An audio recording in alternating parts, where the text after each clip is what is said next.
இந்திய தொல்லியல் துறை இதுவரை கண்டுபிடித்த கல்வெட்டுச் சான்றுகளில் 60% தமிழ்நாட்டிலிருந்து கண்டுபிடிக்கப்பட்டவை ஆகும். இவற்றில் பெரும்பாலானவை தமிழ் மொழியிலேயே எழுதப்பட்டுள்ளன. இதில் கொஸ்டின் எப்படி கேட்பாங்கன்னா, இதுவரை கண்டுபிடித்த கல்வெட்டுச் சான்றுகளில் எத்தனை சதவீதம் தமிழ்நாட்டிலிருந்து கண்டுபிடிக்கப்பட்டவை என்றும் பெரும்பாலானவை எந்த மொழியில் எழுதப்பட்டது என்றும் கேட்பாங்க. இந்தியா வேற்றுமையில் ஒற்றுமை உள்ள நாடாக விளங்குகிறது. இச்சொற்றொடரானது நமது சுதந்திர இந்தியாவின் முதல் பிரதமரான ஜவஹர்லால் நேருவின் டிஸ்கவரி ஆஃப் இந்தியா என்ற நூலில் இடம்பெற்றுள்ளது.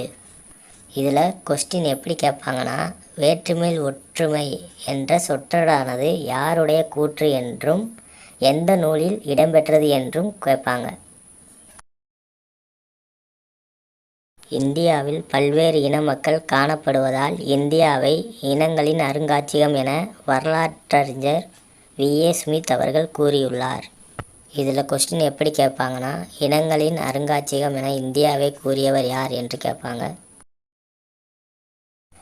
தென்னாப்பிரிக்காவின் முன்னாள் அதிபர் நெல்சன் மண்டேலா 27 ஆண்டுகள் சிறை வாழ்க்கைக்கு பின் 1990ஆம் ஆண்டு விடுதலையானார்.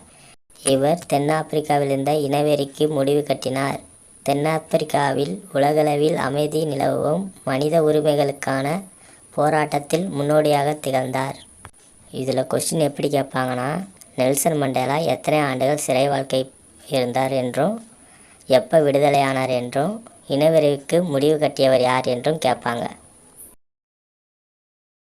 இந்தியாவின் தேசிய குறிக்கோள் சத்தியமேவ ஜெயதே, வாய்மையே வெல்லும்.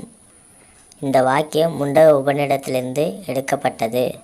இதில் கொஸ்டின் எப்படி கேட்பாங்கன்னா, இந்தியாவின் தேசிய குறிக்கோள் எதுன்னு கேட்பாங்க. சத்தியமேவ ஜெயதே எங்கிருந்து எடுக்கப்பட்டது என்று கேட்பாங்க.